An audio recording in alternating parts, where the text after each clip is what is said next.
Update India TV, हर खबर सच्चाई की ओर। हरिभक्त परायण राष्ट्रीय कीर्तनकार सौ सुवर्णा प्रकाश पिंपळकर यांचा प्रेरणादायी प्रवास। प्रभावी प्रबोधनातून राष्ट्रसंत तुकडोजी महाराजांच्या विचारांचा वारसा जपणारे पिंपळकर कुटुंब चंद्रपूर जिल्ह्यातील भद्रावती येथील हरिभक्त परायण तथा राष्ट्रीय कीर्तनकार सौ सुवर्णा प्रकाश पिंपळकर या राष्ट्रसंत तुकडोजी महाराज यांच्या विचारांचा वारसा जपत समाज प्रबोधनाचे उल्लेखनीय कार्य करीत आहेत। सौ पिंपळकर यांच्या या प्रेरणादायी प्रवासाची अपडेट इंडियाने दखल घेतली। यावेळी त्यांनी आपल्या जीवन प्रवासाविषयी, कीर्तन सेवेला मिळालेली प्रेरणा तसेच राष्ट्रसंत तुकडोजी महाराजांच्या विचारांचा प्रसार करण्यासाठी सुरू असलेल्या कार्याची माहिती दिली। पिंपळकर कुटुंब अनेक वर्षांपासून संपूर्ण महाराष्ट्रात राष्ट्रसंत तुकडोजी महाराज यांच्या मानवतावादी आणि राष्ट्रसेवेच्या विचारांचा प्रचार प्रसार करत असून कीर्तनाच्या माध्यमातून समाजात संस्कार, सदाचार आणि राष्ट्रीय एकात्मतेची भावना दृढ करण्यासाठी कार्यरत आहे। जिल्हा प्रतिनिधी लिमेश माणूसमारे। अपडेट इंडिया समेत आहेत हरिभक्त परायण सौ सुवर्णा प्रकाश पिंपळकर, ज्या स्वतः राष्ट्रीय कीर्तनकार आहेत आणि चंद्रपूर जिल्हा सेवाधिकारी गुरुकुल मोजरी म्हणून त्या या क्षेत्रामध्ये अतिशय उत्कृष्टपणे कार्य करतायत। व्यसनमुक्ती असो, पर्यावरणाचा संदेश असो, प्रबोधन असो, सामाजिक, शैक्षणिक, सांस्कृतिक, धार्मिक अशा विविध अंगी जे काही सामाजिक चळवळाचे घटक आहे त्या घटकामध्ये खऱ्या अर्थाने भद्रावतीमध्ये ठसठसीतपणे आपण आपला प्रभाव पाडलेला आहे। तर ताई, माझा प्रश्न असा आहे की ही प्रबोधनाची कास आपण कशी काय धरली? कारण की आपल्या वयानुसार साधारणपणे अध्यात्माची ओढ ही एक उतार वयामध्ये असते, परंतु आपण अगदी तरुण असताना या प्रबोधनाकडे वळले आहेत, त्याची प्रेरणा आपल्याला कशी झाली?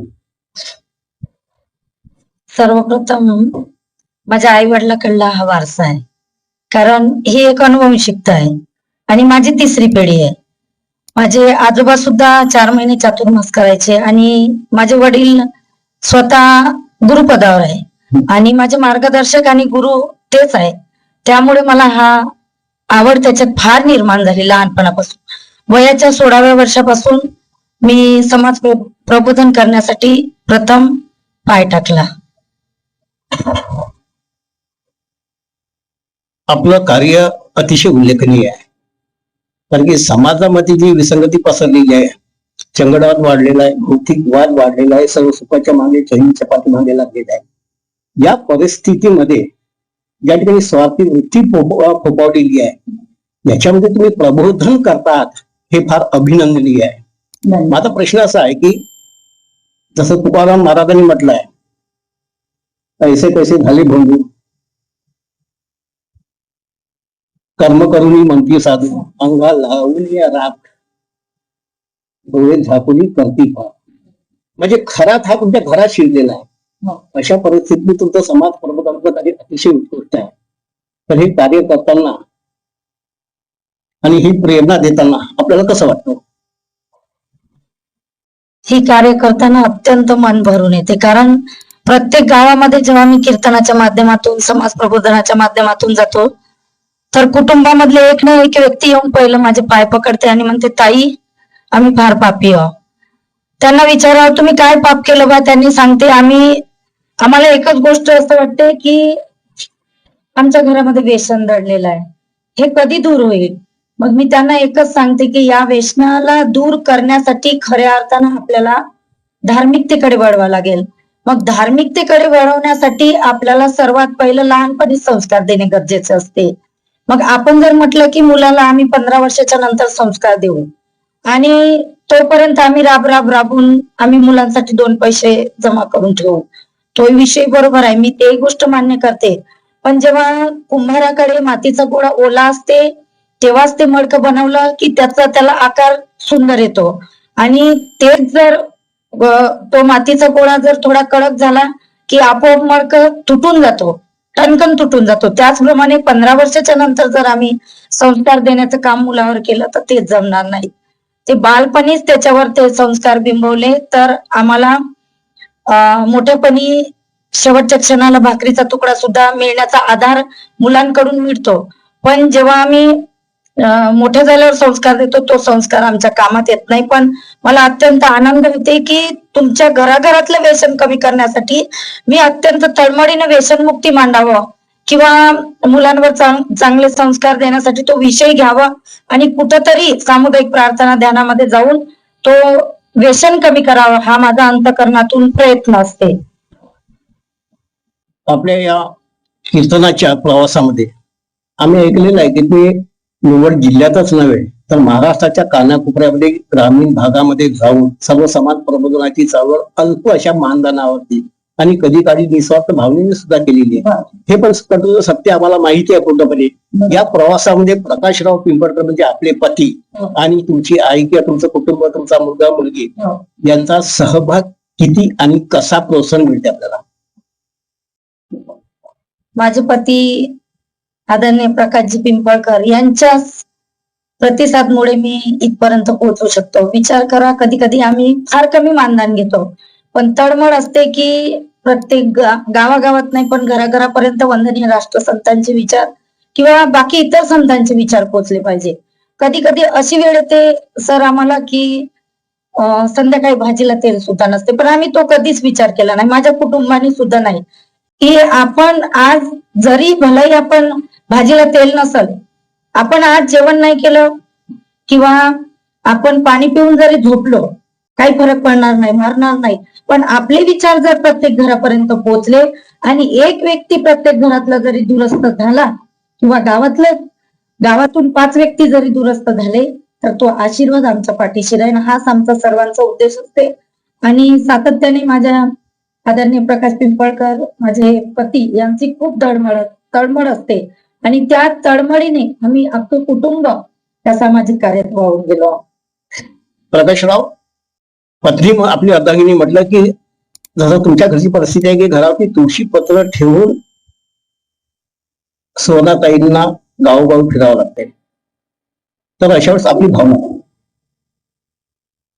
साधारण आम्ही काम करून जगणारं कुटुंब आणि कुटुंबापुरतं मर्यादित आपलं काम करून जगण्यापुरतं आपलं करून त्यानंतर तिचा जो उत्साह आहे आणि जे गावागावापर्यंत तिची पोहोचण्याची जी तळमळ आहे, राष्ट्रसंतांच्या विचाराला प्रेरित होऊन राष्ट्रसंतांचे विचार घराघरात तळापर्यंत आणि प्रत्येक व्यक्तीपर्यंत पोहोचावं ही तिची जी अपेक्षा आहे. तर मी तिला माझं आजही आहे आणि समोरही केव्हाही तिला माझा पाठिंबा राहील आणि मी तिच्यासोबत नेहमी या कार्यामध्ये सतत साथीला असतो. आणि मला त्या गोष्टीबद्दल एक आनंद आहे की माझी पत्नी आज लोकांपर्यंत पोहोचून राहिली आणि लोकांपर्यंत राष्ट्रसंतांचे विचार पोहोचून राहिले. सानेगुरुजींनी म्हटले आहे ते वाक्य तुम्हाला काही माहिती आहे, जगाला प्रेम अर्पण, त्याची सुरुवात सांगा.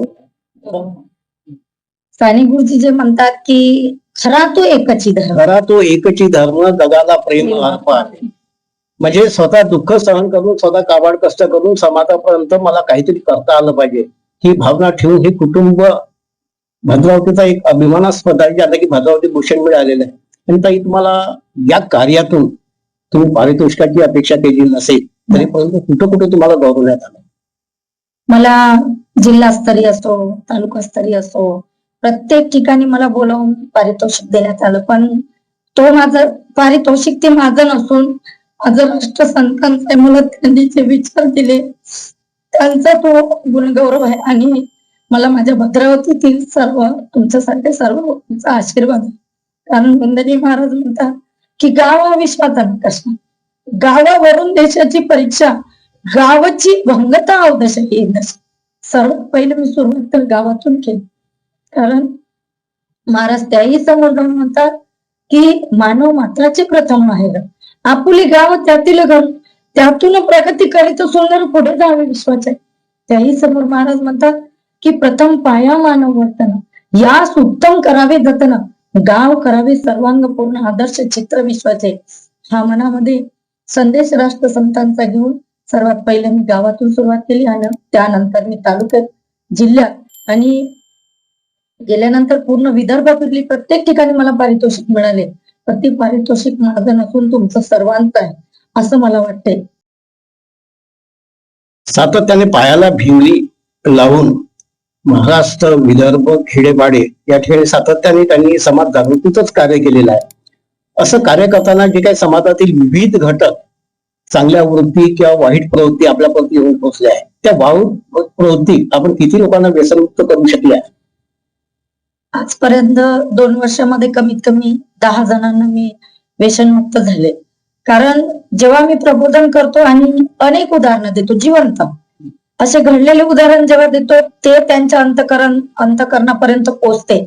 आणि 10 व्यक्ती आज माझ्या लिस्टमध्ये 10 व्यक्ती आहे. तर त्या 10 व्यक्तीचा आशीर्वाद माझ्या पाठीशी आणि तोच आशीर्वाद घेऊन मी प्रत्येक घरापर्यंत त्यांचं उदाहरण देते की आज हे लोक सुखी झालेले आहेत, तुम्ही सर्वांनी सुखी व्हावं अशी मी त्यांच्या समोर विनंती करते. विनंतीच नाही तर त्यांच्या चरणावर लीन होते. पदार्थासारखे भीक मागते, मला काहीच नका देऊ, तुम्ही 1 रुपया नका देऊ, माझ्या संचालाही नका देऊ, मी पाहून घे, पण मी तुमच्या समोर भीक मागते, मला एवढंच टाका की तुम्ही जे काही व्यसन करत असेल, खर्रा खात असेल, तंबाखू खात असेल किंवा दारू पित असेल ते माझ्या पदरात टाका. आणि मी तुम्हाला एवढीच विनंती करते की हे माझ्या पदरात टाकून वंदनीय राष्ट्रसंतांनी ज्या 3 उपासना सांगितल्या किंवा माऊली ज्ञानेश्वरांनी ज्या उपासना सांगितल्या त्या तुम्ही करण्याचा म्हणतात झाले बहु होतीलही बहु परी या समा. म्हणजे भद्रावती शहरामध्ये खऱ्या अर्थाने प्रबोधनाची कार धरून त्या वाटेने चालण्याचं कार्य या समयी तरी हे पिंपळकर कुटुंब या ठिकाणी पार पाडते आहे. ताई, या तुमच्या प्रवासामध्ये, कीर्तनामध्ये, प्रबोधनामध्ये हरिभक्त पारायणाची ती कार धरलेली आहे. यामध्ये भद्रावतीकरांचा सहभाग किती आणि कसा? पूर्ण गुरुदेव सेवा मंडळ माझ्या पाठीशी आहे भद्रावतीतले. आणि एवढंच नाही तर वरुडा, चंद्रपूर, महाराष्ट्रातलं पूर्ण जेवढे मी जिथे जाते ते पूर्ण गुरुदेव सेवा मंडळ माझ्या पाठीशी आहे. सेवा मंडळ आहे तेवढे माझ्या पाठीशी आहे, त्यांचा आशीर्वाद माझ्या पाठीशी आहे. आणि या सर्वांचा आशीर्वाद घेऊन मी पूर्ण भद्रावतीकरांचा आशीर्वाद घेऊन मी कार्य करण्यास सुरुवात करते. त्या ठिकाणी त्यांच्या प्रति म्हणजे उपकाराची भावना ठेवून त्यांनी आपलं या ठिकाणी मनोगत व्यक्त केलं. आणि हे श्रेय त्यांचं एकट्याचं नसून किंवा व्यक्तीचं नसून, कुटुंबाचं नसून, यामध्ये जे काही ज्यांनी त्यांना सहकार्य केलं आहे अशा सर्वांचं येतील ते देऊचित त्यांनी आभारही मानला या मुलाखतीतून. ताई, अपडेट बातचीत केल्याबद्दल धन्यवाद. आणि आपल्या पुढील वाटचालीस आणि अशा प्रबोधनाच्या कार्यामध्ये अपडेट इंडियाकडून आपल्याला हार्दिक शुभेच्छा. अपडेट इंडिया प्रतिनिधी लिमेश माणूसवारे.